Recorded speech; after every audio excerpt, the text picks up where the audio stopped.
Hello, snowboarders of the internet. I am your host Kevin, here with another Angry Snowboarder review, and today I'm going to be talking about the Flow NX2 GT Hybrid. I rode these on my K2 overboard at Breckenridge in that sort of weird season between winter and spring, where it hasn't quite warmed up enough that the snow is starting to get that weird springy kind of snow, but it hasn't also snowed a crazy amount recently, so not dealing with super deep snow, but really good conditions for testing this kind of stuff in, just because it's super average out there. Average temps as well, high 20s, low 30s, just super average, almost spring conditions in Colorado.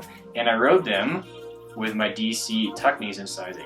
The adjustability with flows is key, so pay attention. I'm going to give you some suggestions on how to get these adjusted, as well as what adjustments are available to you on these. And what I always say with flows is start from the top and then move your way down. So loosen everything up on the straps and keep it loose, and get your forward lean adjusted on your high back.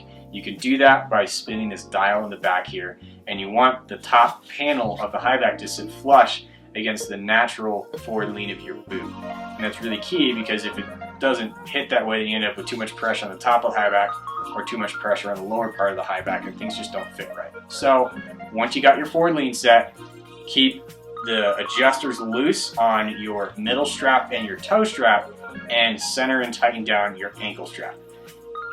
Now you may, depending on what you really need to do, have it offset just a little bit to the outside or a little bit to the inside. You can play that kind of stuff later, but for the start, just get it centered, tighten that down.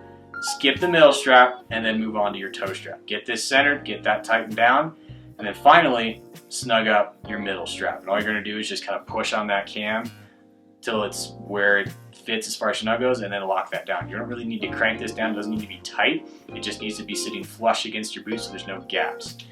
You can adjust your heel cup as far as forward as back is concerned. It's pretty lengthy. You have to take the straps off at either end. You have to move the cable. There's 2 positions for that. And then you can move the heel cup. So there's a lot more involved compared to, for instance, the Fuse series as far as getting that heel cup adjusted, but you can still do it. The straps on these is one of the big stories about this binding specifically, and that's because they are using the hybrid style strap on this binding. So you have your ankle strap, it's got a good amount of padding to it, it has a little bit more of kind of a thicker material against your boot, and that's going to help keep its shape. And overall the strap itself is just a little bit stiffer in order to keep its shape. And that's pretty key with flows, because you don't want this being a floppy strap. If it is, it's going to make it harder to get in and out of these, and with the nature of the reclining high back and being able to slide into it, that floppy strap is just going to cause problems. So a little bit of a stiffer strap helps maintain that shape so you get in and out of it a lot easier.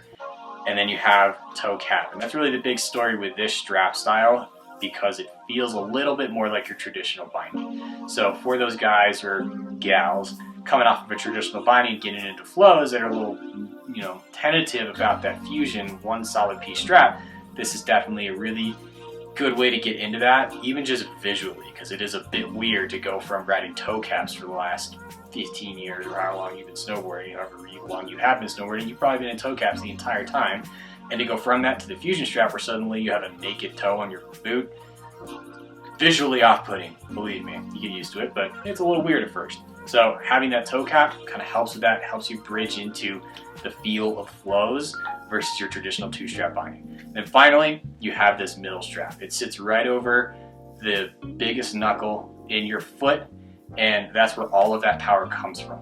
So the nice thing about that is you don't have to have this toe strap super tight, which makes it easier to get in and out of this, because all that power that you really need going onto your heels, it's going to come out of your cable and high back, but that power pulling straight up on your toes can go right through that middle strap, so you don't have to rely solely on your actual toe cap to get that power.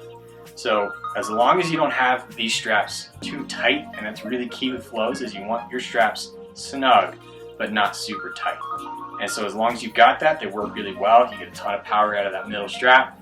Toe strap doesn't have to be tightened down as much, and that ankle strap is super comfortable. And comfort is really the big thing with flow straps, because you don't have to ride them as tight as a traditional 2-strap. They don't cause as much pressure on top of your boot.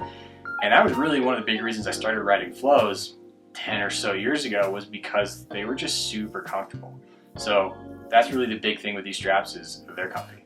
And remember though, comfort is subjective. They're super comfortable for me, maybe not for everybody, but I think it's one of the key features of them is they're super comfortable for me. The big story with the ratchets on flow bindings is that they are secondary. If you're looking at flow, it's probably because of the convenience of the reclining high back. Now the nature of that means that your strap tightness doesn't change because you're not moving any of this, you're just moving your high back and pushing the straps up. So the ratchets aren't really designed to be used constantly. They have a locking tab, so your release tab that you use to get out of that binding. Once you got it where you need to, you push that down, it's going to lock it in place, and it keeps it from, you drop your board down onto the snow to get into it, it's going to keep it from sinking down and ruining your adjustment. And just understand that the more you do that, the more you loosen and lock it and loosen and lock it, it's going to wear down, so it's not going to stay locked as well. So that lock can wear out over time.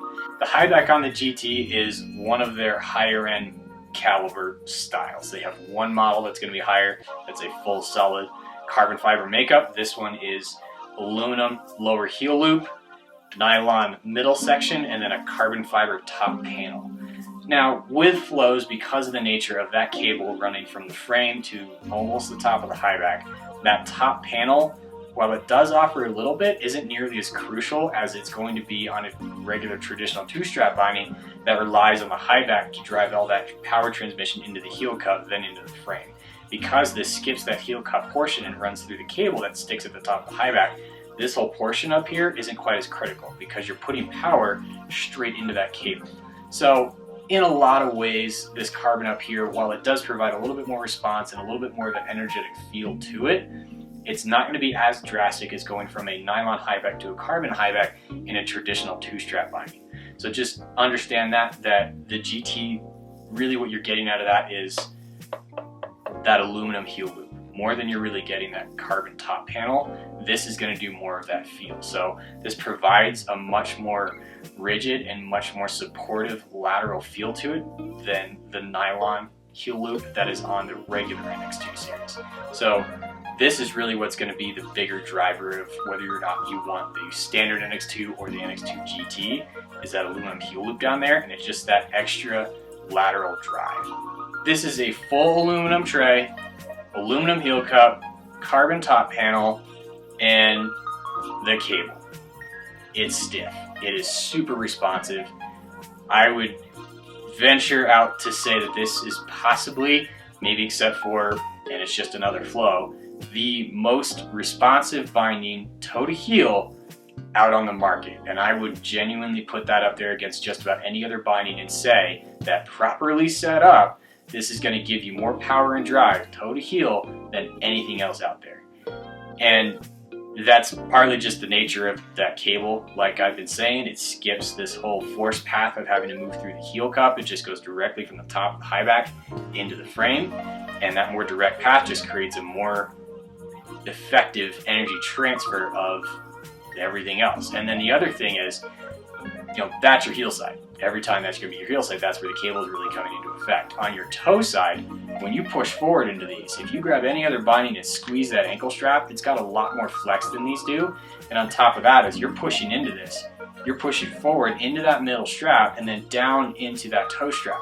So all of that effort is not just being compressed into the strap, but it's also driving down into the front of the binding, which is sitting right on top of your edge. So not only do you have that cable to pull you back onto your heel side, but as you push forward onto your toe side, all that effort's going through the strap down into the front of the frame. So overall, it's a very responsive, it's a very stiff feel because of all that aluminum construction, and very supportive, stiff, responsive binding. The two big things for me out of ride feel with this binding is going to be the cable. So this is Flow's power triangle that they call it. It is the fact that with that reclining high back, because of just the nature of the way they had all the engineering worked out, the benefit to it was running that cable through the top of the high back down straight into the frame created a more direct power transfer path onto your heel side. And that's one of the defining characteristics of pretty much any flow you're going to get into, is by skipping that heel loop force path, it just responds quicker. So it has a much more active feel to it, toe to heel, because of that. The next big thing is, while this is an aluminum frame, it has a very substantial urethane gasket underneath that aluminum frame. So aluminum is inherently going to transfer more kind of high frequency vibrations from the snow up into your boots and knees.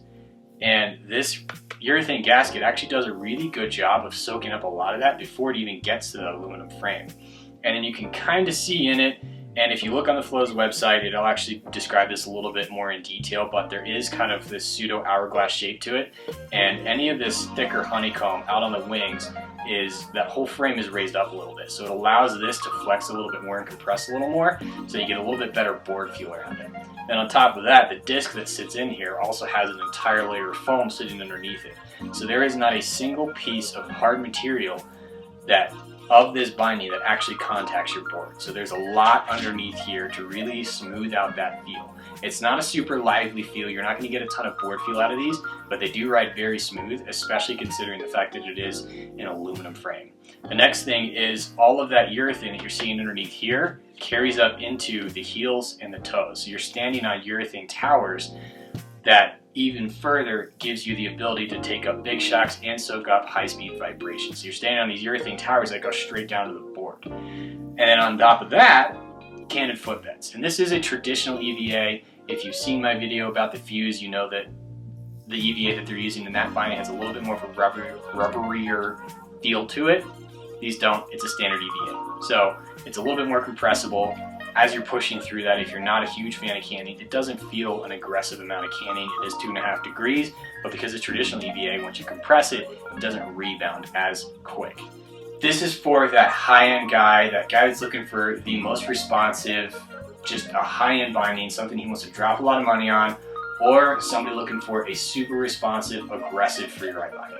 Out of the entire line, this is kind of up there with the type of bindings that I would really grab. There's one NX2 series that I would probably grab before these, but I do really like this binding. I like the feel of the aluminum heel cup, and I really like the NX2 frame. I like a frame that's more stiff and a little bit more supportive, especially underfoot.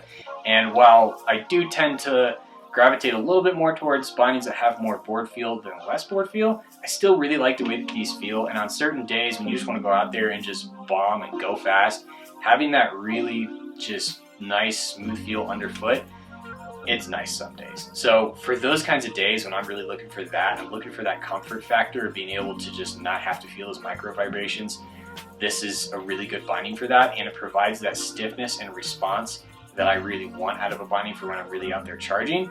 And personally, I kind of go back and forth with the fuse versus the fusion versus the hybrid strap. And I think on this binding specifically, I tend to like the hybrid strap a little bit better. I think it just provides a little bit more of a firm lockdown to it.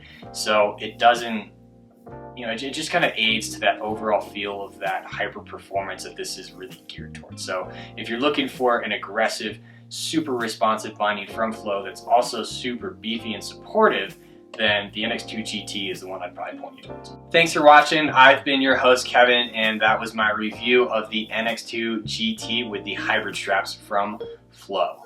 Is this a binding you've been riding in? Is this your absolute favorite freeride binding? Do you jib in these bindings? Let's have a conversation about it. While you're doing that, make sure you click the subscribe button, and while you're doing that, make sure you hit the bells so you get notifications when these videos are coming out.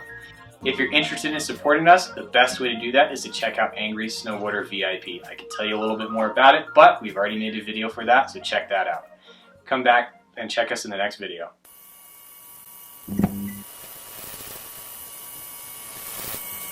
Yay! Kevin got it right!